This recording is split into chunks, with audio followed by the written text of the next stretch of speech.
are waiting, of course, to see what Putin's next move is. You know, Secretary of State Rubio says the ball's in his court, and Steve Witkoff will head to Moscow this week to sit in front of Putin. You know, Mercedes, I'll start with you. This is something that Donald Trump has talked about on the campaign trail, bringing peace, bringing an end to this conflict. After the Oval Office dust-up, you know, it seems things are back on track. Yeah, no question. I think President Trump is the only leader who can bring peace into this region. We know that basically the hatred between Russia and Ukraine, the mere fact that you've seen intense assaults happening on both sides, I think has shown that there was this breakdown of moving forward towards these peace talks.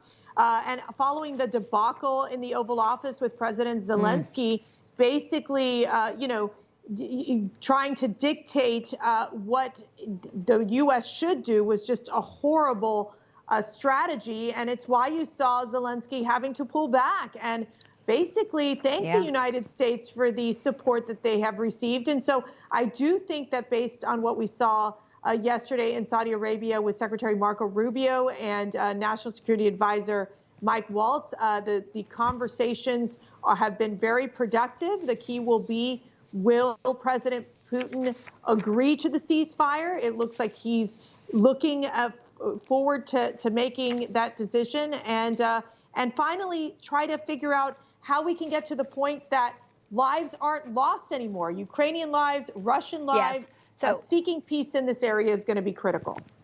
So, and as we look towards sort of the movement today, we wait that moment by moment. We could hear something very positive. Meantime, back here at home, President Trump is also looking at volatility in the market. You know, Hogan, he was out yesterday with Elon Musk. They were looking at the Teslas. He is obviously, you know, working to tame inflation. CPI inflation data exceeded expectations. And I mean, that's the truth of it. Europe did slap those $25 billion in retaliatory tariffs. But when you look at where the markets are, you know, a lot of folks are saying just hang tight. This is the disturbance that President Trump says we will expect to see.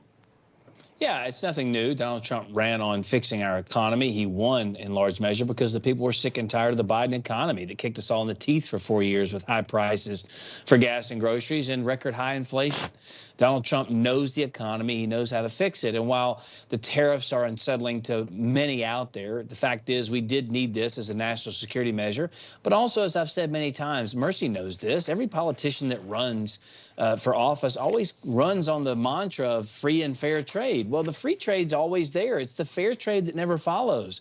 And Donald Trump said, wait a minute, if you're tariffing us at 15%, why can't we tariff you back at 15%? It's free, it's fair, it's reciprocal. If they're going to do it to us, we can do it to them. I think most people understand that. The question then becomes when the economy starts to settle and things start to go in the positive direction for all Americans, Donald Trump's going to be standing there saying, listen, I told you guys that we're going to have a little headache for a moment, and now we're back on the right track. He's the only one who can make that peace deal Mercy talked about. He's the only one who can fix this economy as well.